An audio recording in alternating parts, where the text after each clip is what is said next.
નમસ્તે મિત્રો, સ્વાગત છે તમારું મારી યુટ્યુબ ચેનલમાં. મિત્રો, દરેક કહાની આપણા જીવનમાં કંઈક ને કંઈક શીખવી જતી હોય છે. મિત્રો, સ્ટોરી શરૂ કરીએ એ પહેલાં જો તમે મારી ચેનલ પર પહેલીવાર આવ્યા હોય તો પ્લીઝ મારી ચેનલને સબસ્ક્રાઈબ જરૂરથી કરજો. આજે હું તમને એક એવી સ્ટોરી કહેવા જઈ રહી છું જે તમારા જીવનમાં ખૂબ જ ઉપયોગી થશે. આજના આ આધુનિક યુગમાં લોકો કેવા દેખાદેખીમાં જીવી રહ્યા છે અને પછી તેનું શું પરિણામ આવે છે તે આ સ્ટોરી પરથી જાણવા મળે છે. તો સ્ટોરીને અંત સુધી જરૂરથી સાંભળજો. તો ચાલો શરૂ કરીએ આજની નવી સ્ટોરી. મારું નામ કાર્તિક છે. મારી સાથે એક દિવસ એવું બન્યું કે હું 30 વર્ષ પછી મારી સાથે અભ્યાસ કરતા મારા મિત્ર આનંદને એક હોટલમાં મળ્યો. એને એકદમ સીધા સાદા નોર્મલ કપડાં પહેર્યા હતા. દેખાવ પરથી તે બહુ સાધારણ લાગી રહ્યો હતો. એ મને ઓળખી ગયો એટલે તે મારી પાસે આવ્યો. મને હાથ મિલાવીને કહે, તને મળીને બહુ આનંદ થયો. મારી તુલનામાં એ આર્થિક રીતે ખૂબ જ નબળો લાગી રહ્યો હતો મને. પછી અમે થોડી જૂની યાદો તાજી કરી અને પછી ફોન નંબરની આપ-લે કરીને અમે બંને છૂટા પડ્યા. મને એના વર્તન પરથી એવું લાગી રહ્યું હતું કે મારો નંબર લઈને એ બહુ જ ખુશ થયો હતો. મેં એને ગર્વથી કહ્યું, ચલ હું તને મારી ગાડીમાં તારા ઘરે છોડી દઉં. તો એને કહ્યું કે ના, મેં મારી ગાડી બોલાવી છે, તે આવતી જ હશે. એટલી વારમાં તો એની ગાડી આવી ગઈ. મેં જોયું તો ગાડી શું હોય, ગાડીના નામે એક જૂનું હોન્ડા હતું. લગભગ 1999નું મોડલ હતું. એ હોન્ડામાં બેસીને તે ચાલ્યો ગયો. બીજા દિવસે મેં ફોન કરીને મારા ઘરે એને જમવા માટે બોલાવ્યો, કારણ કે હું તેને મારી સફળતા દેખાડવા માંગતો હતો. એ એની જૂની એ જ ગાડીમાં મારા ઘરે આવ્યો. એ મારું ઘર જોઈને થોડો પ્રભાવિત થયો. પરંતુ વાત એવી હતી કે મેં ગાડી અને ઘર બંને લોન લઈને લીધા હતા. અમે બપોરનું ભોજન લીધું. મેં એને પૂછ્યું, તું શું કરે છે? તો એ કહે, નાનો બિઝનેસ કરું છું, રિયલ એસ્ટેટનો. મેં એને કહ્યું, હું તારી શું મદદ કરી શકું? તું ચાહે તો તારી કોઈ લોન ચાલતી હોય તો હું ભરાવામાં તારી મદદ કરી શકું છું.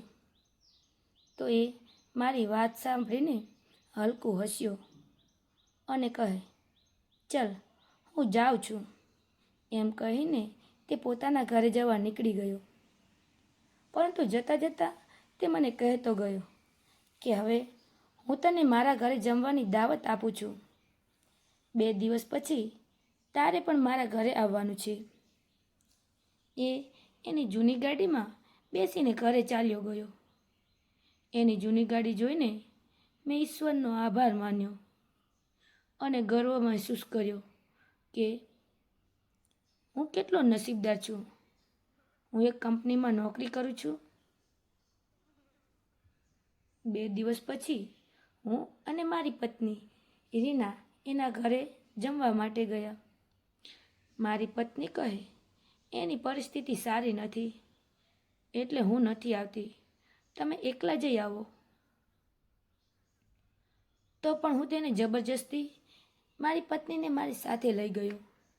જ્યારે અમે એના ઘર વિશે કોઈને સરનામું પૂછતા તો જે મળે તે સન્માનથી એડ્રેસ બતાવતા અને નામ લઈને આગળ રસ્તો બતાવતા હતા. જ્યારે અમે એના ઘરે પહોંચ્યા તો ત્યાં એક મોટો બંગલો હતો. એના સામે 4 ગાડી ઊભી હતી. અમે અંદર ગયા તો અંદરનો માહોલ ખૂબ જ સુંદર હતો. એણે અમારું ખૂબ જ દિલથી સ્વાગત કર્યું અને બપોરનું ભોજન પણ ખૂબ જ શાનદાર રીતે પીરસાયું.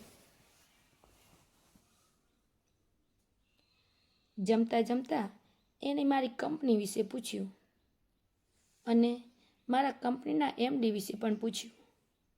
તો મેં કહ્યું કે મારા એમડીનું નામ મિસ્ટર અંકિત છે. જ્યારે મેં મારા એમડીનું નામ કહ્યું તો તે કહે એ મારો ખાસ મિત્ર છે. મેં જમતા જમતા એની દિવાલ પર અમારી કંપનીનો લોગો જોયો એટલે મને ખૂબ જ આશ્ચર્ય થયું કે અમારી કંપનીનો લોગો અહીં કઈ રીતે? એટલે મેં તેને પૂછ્યું કે અમારી કંપનીનો લોગો તમારો ઘરે કેવી રીતે છે? તો એ હલકું હસ્યો અને કહે, આ કંપનીમાં 40% શેર મારા છે અને આ કંપની મારી છે. મારા મોઢામાંથી એકદમ સર નીકળી ગયું અને મારા મોઢેથી સર સાંભળતા જ એ મારાથી પ્રભાવિત થઈ ગયો.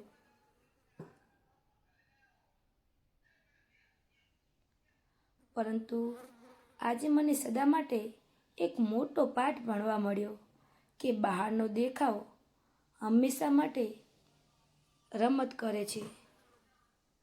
હું મારી હાલત પર વિચાર કરવા લાગ્યો.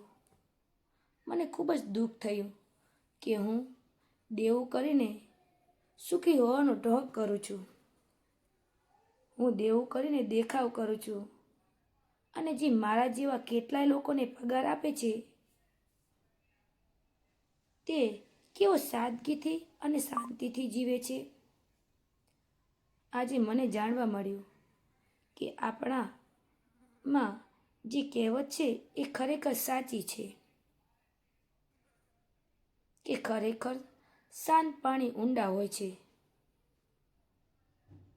બીજાને દેખાડવા માટે દેવામાં પડવાને બદલે પોતાની સગવડ પ્રમાણે જીવવું જોઈએ.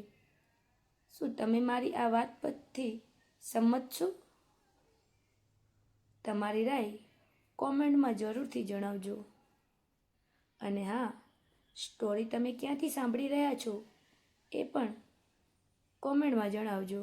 અને સ્ટોરી તમને પસંદ આવી હોય તો પ્લીઝ મારી ચેનલને સબસ્ક્રાઈબ જરૂરથી કરી દેજો અને બાજુમાં આપેલ બેલ આઇકનને પણ પ્રેસ કરી દેજો જેથી નવી અપડેટ તમને મળતી રહે. ધન્યવાદ. ફરી મળીશું એક આવી જ નવી સ્ટોરી સાથે. ત્યાં સુધી જય માતાજી, જય હિન્દ.